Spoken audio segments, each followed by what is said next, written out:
요나 1장. 주님께서 아미떼의 아들 요나에게 말씀하셨다. 너는 어서 저 큰 성읍 니느웨로 가서 그 성읍에 대고 외쳐라. 그들의 죄악이 내 앞에까지 이르렀다. 그러나 요나는 주님의 낯을 피하여 스페인으로 도망가려고 길을 떠나 요빠로 내려갔다. 마침 스페인으로 떠나는 배를 만나 뱃삭을 내고 사람들과 함께 그 배를 탔다. 주님의 낯을 피하여 스페인으로 갈 셈이었다. 주님께서 바다 위로 큰 바람을 보내시니 바다에 태풍이 일어나서 배가 거의 부서지게 되었다. 뱃사람들은 두려움에 사로잡혀 저마다 저희 신들에게 부르짖고 저희들이 탄 배를 가볍게 하려고 배 안에 실은 짐을 바다에 내던졌다. 요나는 벌써부터 배 밑창으로 내려가 누워서 깊이 잠들어 있었다. 마침 선장이 그에게 와서 그를 보고 소리를 쳤다. 당신은 무엇을 하고 있어? 잠을 자고 있다니. 일어나서 당신의 신에게 부르짖으시오. 행여라도 그 신이 우리를 생각해 준다면 우리가 죽지 않을 수도 있지 않소. 뱃사람들이 서로 말하였다. 우리가 어서 제비를 뽑아서 누구 때문에 이런 재앙이 우리에게 내리는지 알아봅시다. 그들이 제비를 뽑으니 그 제비가 요나에게 떨어졌다. 그들이 요나에게 물었다. 우리에게 말하시오. 누구 때문에 이런 재앙이 우리에게 내렸소? 당신은 무엇을 하는 사람이며 어디서 오는 길이요? 어느 나라 사람이요? 어떤 백성이요? 그가 그들에게 대답하였다. 나는 히브리 사람이요 하늘에 계신 주 하나님 바다와 육지를 지으신 그분을 섬기는 사람이요.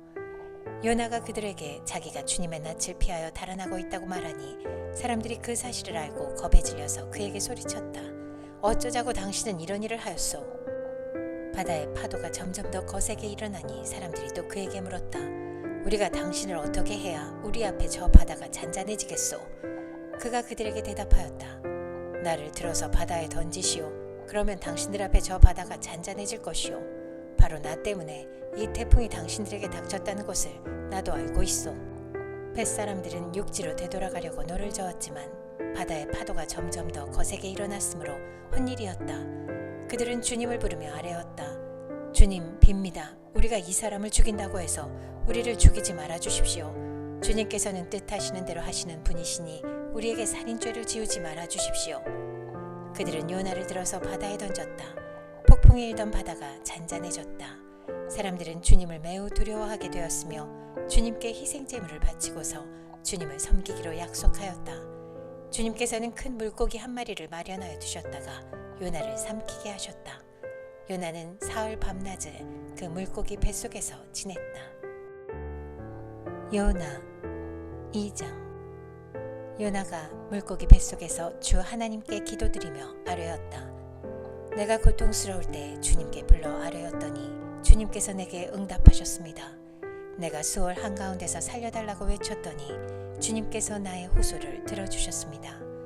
주님께서 나를 바다 한가운데 깊음 속으로 던지셨으므로 큰 물결이 나를 에워싸고 주님의 파도와 큰 물결이 내 위에 넘쳤습니다. 내가 주님께 아뢰기를 주님의 눈앞에서 쫓겨났어도 내가 반드시 주님 계신 성전을 다시 바라보겠습니다 하였습니다. 물이 나를 두르기를 영혼까지 하였으며 기품이 나를 에워쌌고 바다풀이 내 머리를 휘감았습니다. 나는 땅속 맷뿌리까지 내려갔습니다.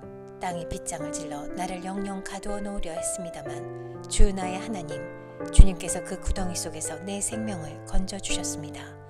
내 목숨이 힘없이 꺼져갈 때에 내가 주님을 기억하였더니 나의 기도가 주님께 이르렀으며 주님 계신 성전에까지 이르렀습니다. 헛된 우상을 섬기는 자들은 주님께서 베풀어 주신 은혜를 저버립니다. 그러나 나는 감사의 노래를 부르며 주님께 희생 제물을 바치겠습니다. 서원한 것은 무엇이든지 지키겠습니다. 구원은 오직 주님에게서만 옵니다. 주님께서 그 물고기에게 명하시니 물고기가 요나를 못에다가 뱉어냈다. 요나 3장. 주님께서 또다시 요나에게 말씀하셨다. 너는 어서 저 큰 성읍 니느웨로 가서 이제 내가 너에게 한 말을 성읍에 외쳐라. 요나는 주님께서 하신 말씀대로 곧 길을 떠나 니느웨로 갔다. 니느웨는 둘러보는 데만 사흘 길이나 되는 아주 큰 성읍이다. 요나는 그 성읍으로 가서 하룻길을 걸으며 큰 소리로 외쳤다. 40일만 지나면 니느웨가 무너진다. 그러자 니느웨 백성들은 하나님의 말씀을 믿고 금식을 선포하고 그들 가운데 가장 높은 사람으로부터 가장 낮은 사람에 이르기까지 모두 굵은 베옷을 입었다. 이 소문이 니느웨의 왕에게 전해지니 그도 임금의 의자에서 일어나 걸치고 있던 임금의 옷을 벗고 굵은 베옷을 입고 잿더미에 앉았다. 왕은 니느웨 백성에게 다음과 같이 선포하여 알렸다. 왕이 대신들과 더불어 내린 칙명을 따라서 사람이든 짐승이든 소떼든 양떼든 입에 아무것도 대서는 안 된다. 무엇을 먹어도 안 되고 물을 마셔서도 안 된다. 사람이든 짐승이든 모두 굵은 베옷만을 걸치고 하나님께 힘껏 부르짖어라. 저마다 자기가 가던 나쁜 길에서 돌이키고 힘이 있다고 휘두르던 폭력을 그쳐라. 하나님께서 마음을 돌리고 노여움을 푸실지 누가 아느냐. 그러면 우리가 멸망하지 않을 수도 있다. 하나님께서 그들이 뉘우치는 것, 곧 그들이 저마다 자기가 가던 나쁜 길에서 돌이키는 것을 보시고 뜻을 돌이켜 그들에게 내리시겠다고 말씀하신 재앙을 내리지 않으셨다. 요나 4장. 요나는 이 일이 매우 못마땅하여 화가 났다. 그는 주님께 기도하며 아뢰었다. 주님, 내가 고국에 있을 때 이렇게 될 것이라고 이미 말씀드리지 않았습니까? 내가 서둘러 스페인으로 달아났던 것도 바로 이것 때문입니다. 하나님은 은혜로우시며 자비로우시며 좀처럼 노하지 않으시며 사랑이 한없는 분이셔서 내리시려던 재앙마저 거두실 것임을 내가 알고 있었기 때문입니다. 주님, 이제는 제발 내 목숨을 나에게서 거두어 주십시오. 이렇게 사느니 차라리 죽는 것이 낫겠습니다. 주님께서는 내가 화를 내는 것이 옳으냐 하고 책망하셨다. 요나는 그 성읍에서 빠져나와 그 성읍 동쪽으로 가서 머물렀다. 그는 거기에다 초막을 짓고 그 그늘 아래에 앉았다. 그 성읍이 어찌 되는가를 볼 셈이었다. 주 하나님이 박농쿨을 마련하셨다. 주님께서는 그것이 자라올라 요나의 머리 위에 그늘이 지게 하여 그를 편안하게 해주셨다. 박농쿨 때문에 요나는 기분이 무척 좋았다. 그러나 다음날 동이 틀 무렵 하나님이 벌레를 한 마리 마련하셨는데 그것이 박농쿨을 쏘아버리니 그 식물이 시들고 말았다. 해가 뜨자 하나님이 찌는 듯이 뜨거운 동풍을 마련하셨다. 햇볕이 요나의 머리 위로 내리쬐니 그는 기력을 잃고 죽기를 자청하면서 말하였다. 이렇게 사느니 차라리 죽는 것이 더 낫겠습니다. 하나님이 요나에게 말씀하셨다. 박농쿨이 죽었다고 내가 이렇게 화를 내는 것이 옳으냐? 요나가 대답하였다. 옳다 뿐이겠습니까? 저는 화가 나서 죽겠습니다. 주님께서 말씀하셨다.